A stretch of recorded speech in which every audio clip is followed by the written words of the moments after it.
Commuters bustling to and from work on Route 9, a secondary highway in Wellesley, Massachusetts, might miss the 10-foot menorah peeking over the 6-foot fence in front of Wellesley Weston Chabad Center. The ones who do notice might wonder why it's there. I should know. I've lived in a neighboring town for over 30 years, and I had the same question for years after it went up. I got the answer to that question when I learned about Chabad and that emissaries of the Lubavitch Rebbe lived and worked there. But aside from a handful of lively, entertaining, but brief conversations with Rabbi Moshe Bleich in other venues, I knew little about him. Now, I've heard a lot of stories of shluchim, all inspiring and unique. But I wasn't prepared for Bleich's story, which involves a blessing the Lubavitch Rebbe gave him decades ago that he very recently learned about in a most unexpected way.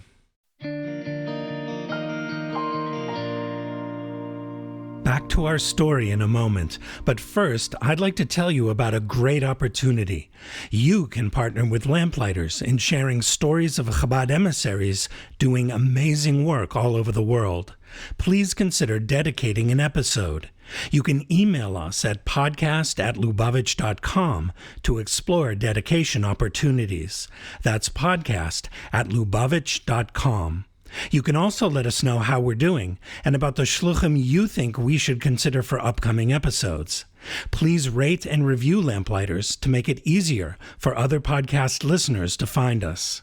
Lamplighters is a project of Machne Israel, the social services arm of Chabad Lubavitch.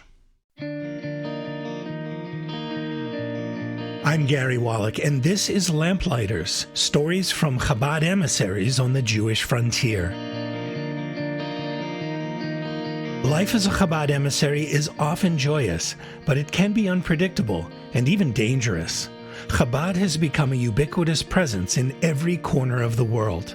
But behind every Chabad house are emissaries, regular people striving to transcend their circumstances, and a community that supports and relies on them. These are their stories.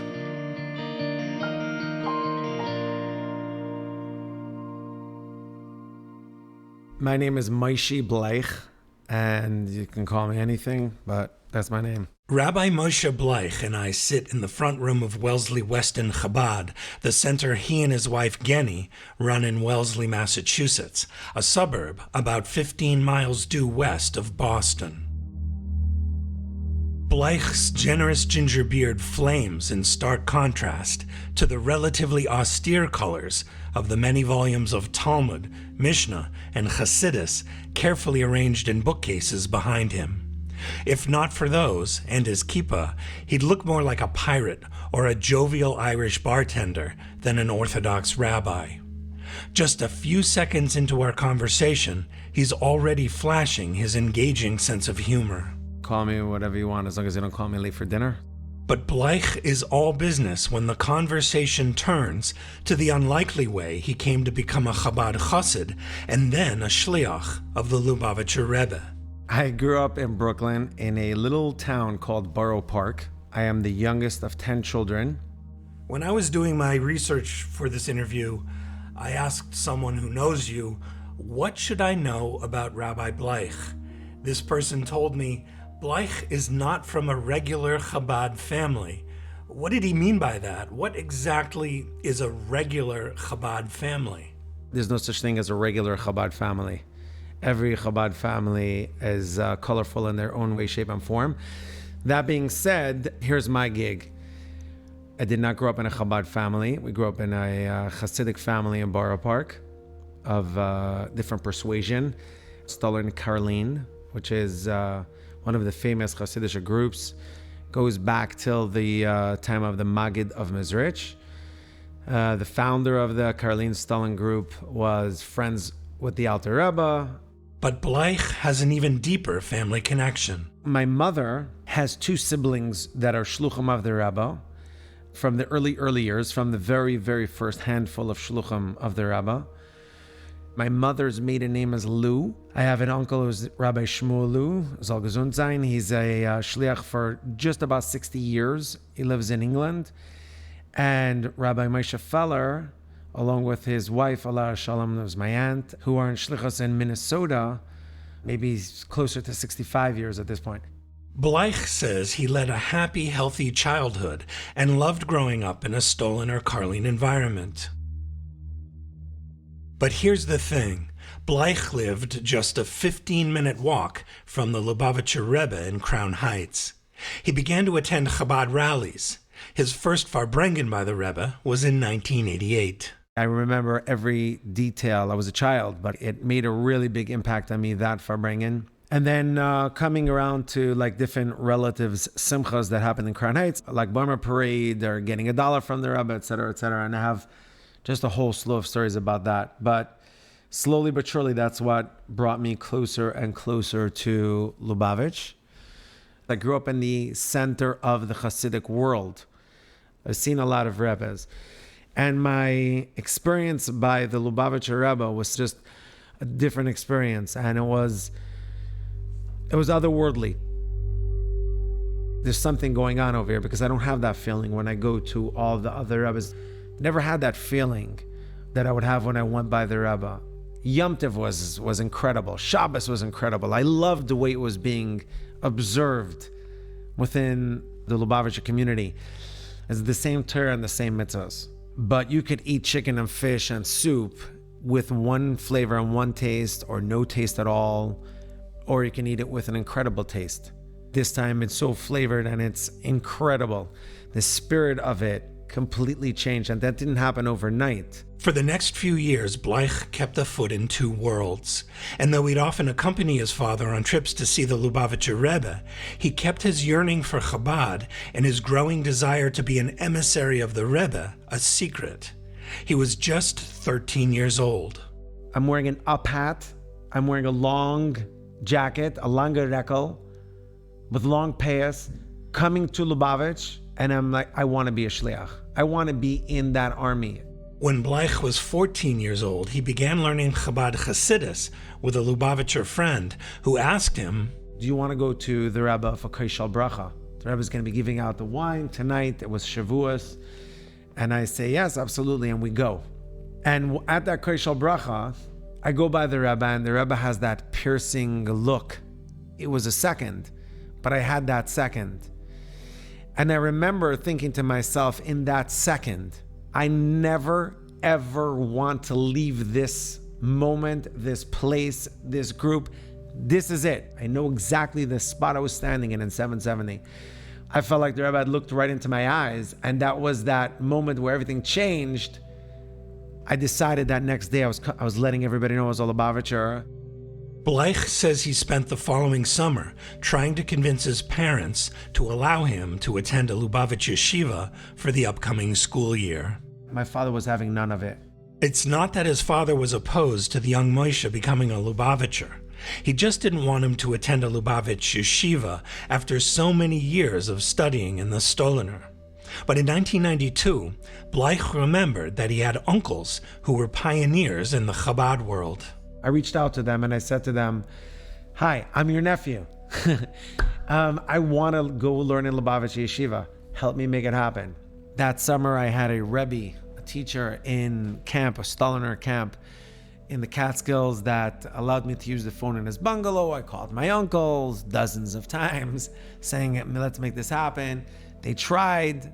But that didn't help. So Bleich wrote to the Lubavitcher Rebbe. And I said, I want to go to Lubavitch Yeshiva.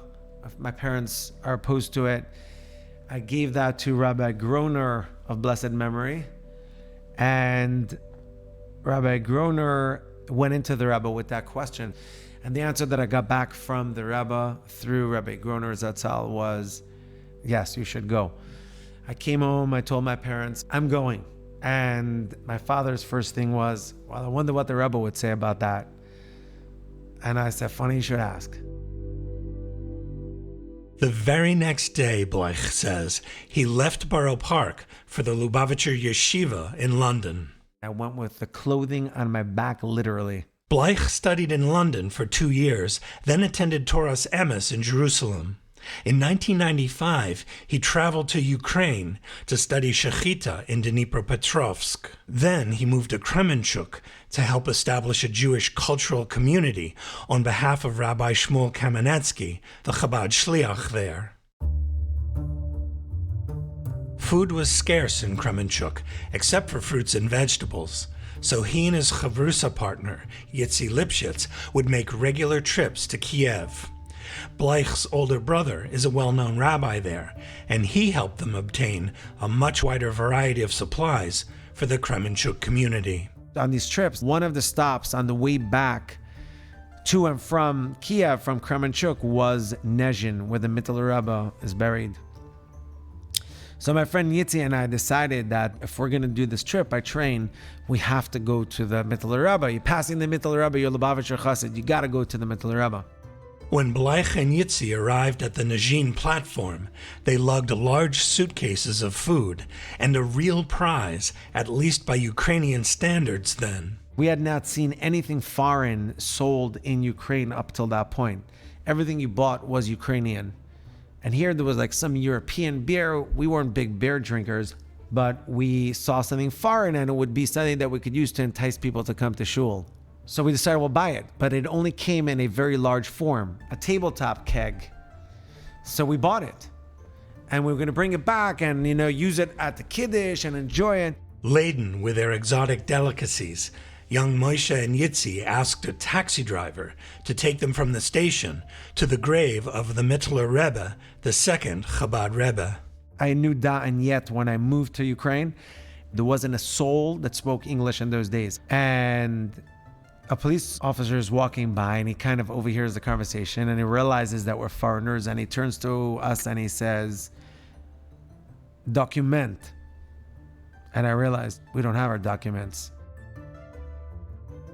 So I did the only thing I could think of. I was like, document?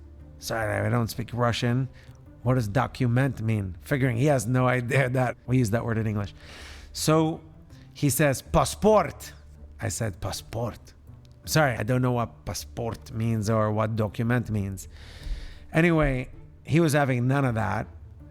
And he's like, all right, boom, handcuffs, back of his car. Along with their groceries. We have everything with us in the police station, our luggage, the bear, and everything. So I'm telling him, look, my brother is a rabbi, he's in Kiev, he can vouch for us. He's in touch with the president of Ukraine. And the guy's like laughing at me. He's like, yeah, right, your brother is in touch with the president. Yeah, right. A phone call was out of the question in those days, so the two foreign teenagers appeared to be stuck. And there we are, 3 hours, 4 hours, 5 hours. It's dark already. Like, they know that we're not troublemakers, but they're trying to get money or something from us, which we're not going to give them. At one point, they say, listen, the shift is over. We got to leave, and we're not leaving without getting something from you. So what do you say? Just give us the beer, and you can go. And I said, listen, we schlepped this beer from Kiev. We're not going back to Kiev for another month. There's no way I'm giving this up.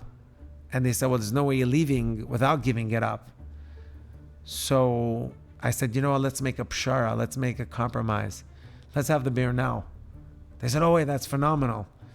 And there's 10 or 12 policemen there filling up cup loads and just drinking. We had a little sip, but they are just enjoying themselves. They finished the keg, and then they released Bleich and his friend Yitzi. But the story wasn't yet over. They say, okay, listen, we can't let you go without going to where you wanted to go. So they took us with a police escort, like in their car, to the Mittler Rebbe. They had all these lights and the siren, everything. After some quick tehillim at the Mittler Rebbe's grave, Bleich and Yitzi jumped back into the car, wondering if they'd make it back to the Nezhin station in time to catch the last train of the day. Their full police escort arrived, lights and sirens blaring, when it was just beginning to pull out of the station. Police officer running on the platform saying, stop, wait, don't leave. We need to get these two people on. Do they have tickets? No tickets. You're taking them anyway. No tickets. Put us on the train in the first class seats. After his year in Kremenchuk, Bleich returned to the U.S. He studied at Ohlei Torah in Crown Heights and then went out on shlichus in Palm Springs and Rancho Mirage, California, and Syracuse, New York. He earned smicha in 1998 in Crown Heights and was married later that year to Genny, who grew up in a Lubavitch family. Her extended family is well known in the Lubavitch and the frum world. I'm the guy, I'm out there. I make a lot of noise and have a lot of relationships with a lot of people. But my wife is the heart and soul behind it because she's very grounded and she's the one that makes everything happen absolutely incredible. The Bleichs would need that as they went forward in their shlichus. Moshe Bleich had his sights set on two places. I spent so much time in Ukraine. Besides the year that I was there, I had been there 20 other times for visits, for Yom Tovim, for family simchas, and I knew that I had this city, Kremenchuk, waiting for me. I was going to move there and start the Chabad. Or maybe in London, where Bleich's uncle, Rabbi Shmuel Lew, lives and works. But Genny wanted to stay in the United States. And we found this place, which is a major hashgacha pratis. That's how we found Wellesley. Here's how it happened. The Bleichs were in upstate New York, the second Pesach following their marriage, and they met a couple from Manhattan. Aryeh Leib and Alyssa Joseph, a Lubavitch couple. And I just sat down for a schmooze with him over those last 2 days of Pesach, and he asked me, what do you do? I said, I'm an unemployed shliach. I want to go on shlichus. I've been looking and trying to find places and haven't found anything. And he's like, well, why don't you go to Wellesley, Massachusetts? I was like, I don't know, where's that? I didn't even know where Massachusetts was growing up. I heard of Boston, but, the day they taught geography in Stalin, I was absent. So he said, it's a suburb of Boston. My in-laws live in Wellesley, and we go to them sometimes. There's nothing going on the Yiddishkeit-wise, and we'd love to have a shliach there. At the turn of the millennium, there wasn't much information about Wellesley on the internet. So in 2000, the Bleichs drove north to see it for themselves. We went there, we spent the night there. We kind of walked around, drove around one day, and we're like, all right, let's do it. Bleich ran the idea past his brother-in-law, Rabbi Eliezer Yehuda Finkel, head of the prestigious Mirror Yeshiva in Brooklyn. He responded by asking if there was a minyan of Torah observant Jews in Wellesley. And this is a town that didn't have a Shabbos observant Jew since the 6 days of creation. Since Adam and Eve, there'd never been an observant Jew in Wellesley. And I said to him, no, there aren't. But that being said, if 80 years ago they said, is there a minyan of Shomer Shabbos in Lakewood? The answer would have been no also. And eventually someone moved to Lakewood, and eventually they created an incredible yeshiva, an incredible community there. Someone's got to make this happen. Right before Rosh Hashanah of 2000, the Bleichs moved permanently to Wellesley and began to look for their community. But at the time we moved there, we didn't know a soul. And I had to start to find people one at a time. I would go to the post office and try to make conversation with the person in front and behind me online. I went to the supermarket, and I was just like that cheerful guy that said hello to people online, hoping someone would say shalom or something, and are you Jewish? We didn't know a soul. I bought a mailing list with every Jewish-sounding name in Wellesley and Weston. Then I did some mailings, and over the years, I took that list and I made it my own. Slowly but surely, the Bleichs found some of the people they were looking for, but they were still short of a minyan. They needed Bleich's parents and several observant men they'd recruited from out of town to make the minyan. Only one Wellesley community member came that first Yom Kippur. It was like, wow, I got this guy. And it was funny. He never came back again. I mean, it's just overwhelming for him. In any case, slowly but surely, we started meeting people. Like Yishai Greenberg, one of the Bleich's neighbors from day one. My car license plate says Rabbi, and my wife's car license plate says Chabad. And people say to me, oh, why do you have license plates that say Chabad and Rabbi? And I'll tell people that if only for Yishai Greenberg, who didn't know about us, but he saw that there was a car parked in the complex where we lived with Rabbi plates, and he went to find the guy who owns that car. He knocked on my door before Yom Kippur and said, I'm a total secular Jew. I'm not interested in Yiddishkeit in any way, shape, or form. Bleich responded with his characteristic humor. Oh, you're a secular Jew, so am I. I'm just dressed up. as a rabbi, but I'm just the same guys. And he thought that was funny at the time. And he's like, oh, sounds like someone that I might be willing to get to know. Now, 24 years later, Greenberg is president of the congregation. He moves in groups and in places that I would never get to. And he's a walking Kiddush Hashem and a shliach in his own right. Everything that he does. He's a full-blown Lubavitcher. And Baruch Hashem, his wife and his kids went to the schools and the camps, so people know him. After 24 years in Wellesley, the Bleich's community includes connections to about 500 families in Wellesley and nearby Weston. That's impressive, considering one way to look at the region's demographics. The New England Jewish community is very entrenched and very secular. A New England Jew is known to be more secular than most. But the Bleichs have been successful in reaching them and in supporting them in whatever learning or mitzvah they want to take on. For one person, yeah, it might be being Shomer Shabbos. But for another person, it might be just marrying someone that's Jewish. And for another person, it might be putting on tefillin once or twice or 10 times. And for another person, it might be eating a kosher meal, even just one time, or maybe many times, changing the house over to make it kosher. In addition to the general communities of Wellesley and Weston, Bleich has done outreach on the campuses at nearby Babson College and Wellesley College. I have officiated at over 20 weddings of college students. And I tell that sometimes to the leaders at the college. It's one thing to have a relationship with a student when they're 18 or whatever it is. That means that it's a real impact. You're changing someone's life, that they're going to reach out to you 5, 6, 7 years later. They're saying, come to Texas to do our wedding, or come to Israel, or come to Wyoming, or wherever it is. Despite the diversity of Jews in the Wellesley community, Bleich says his approach is more or less the same. I feel like my way, the derech that I use to bring people closer to Yiddishkeit, I'm all about love and humor, and that's my way. And everything I do, I only do with love and humor. We were able to create, with Hashem's help and the Rebbe's brachas, and with a lot of partners jumping in, this incredible community. I wouldn't give up this community for anything.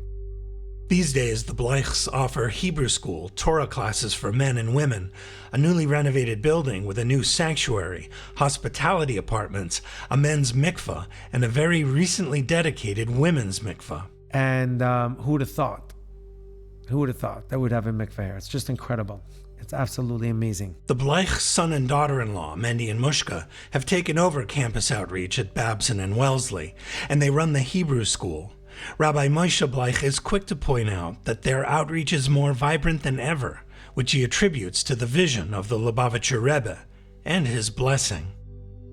In fact, Bleich learned about this in a stunning way just last year, after he hired an investigator to work with Gem Media, Chabad's archival division, using facial recognition technology to find himself in photos and videos. They discovered a few stills at first, and then a video from May 1st, 1988. I watched the video, and this is the story as it unfolded. My father goes by the Rebbe, and he says to the Rebbe the following words, Moshe Yehuda ben Sarah, abracha af iras shamayim, which is my name and my mother's name, and a blessing for your shamayim. And the Rebbe says, Besuris Toives, good tidings, which he was saying to everyone as they were walking by that day. And then, almost as an afterthought, as we're walking by, the Rebbe gives like a half turn in my direction, my father and me, and he says, Ona Chossid by undzer, which literal translation, and a Chossid by us as well. Here's the audio from that video. Please listen carefully. It happens very quickly.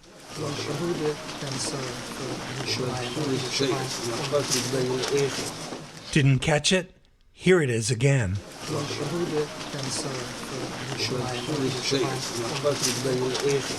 Bleich was stunned. He hadn't remembered the Rebbe saying anything to him that day, much less look at him. That ultimately is probably the thing that drew me in, although I didn't know about it 40 years ago. But guess what happened? Within a short period of time after that story happened, I end up getting turned on to the whole Lubavitch thing. A few years later, I end up going to Lubavitch Yeshiva. End up getting married, going on Shlichus, and now, thank God, Baruch Hashem, my own children are Shluchim as well. Bleich says he's since discovered 20 more videos, each of which contains a story he's learning about just now. It's amazing he's had any time to do that, or anything else these days. Not long after I visited Rabbi Moshe Bleich, he and Genny became grandparents for the second time. Maybe that's why he seems to be thinking about the future as much as he does. Where am I looking to go? Mashiach, Yerushalayim. Let's go. The world of only positivity, love, happiness, no wars, no hunger, no problems, good health, and being with the Rebbe. So I'm desperate to give the Rebbe nachas ruach, to give the Rebbe just real nachas from me, from my wife, from my children, that we should continue doing what the Rebbe wants of us, which is to help every single Jew that comes into our midst.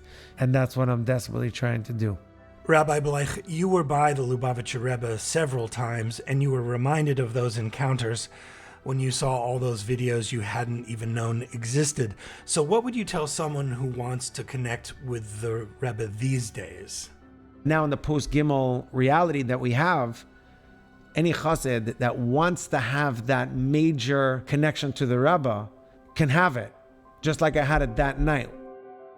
You can still have that incredible connection and relationship with the Rebbe. You just need to want it.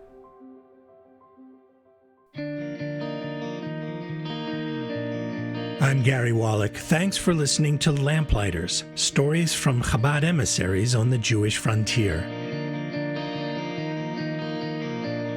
We welcome your questions and comments about what you've just heard on Lamplighters. Please email us at podcast@lubavitch.com. And if you know of a great story involving Chabad emissaries or the people they inspire, please let us know about them. That's podcast@lubavitch.com. To subscribe digitally to Lubavitch International Magazine or to receive it at your doorstep, please visit lubavitch.com/subscribe. Lamplighters is a project of Machne Israel, the social services arm of Chabad Lubavitch.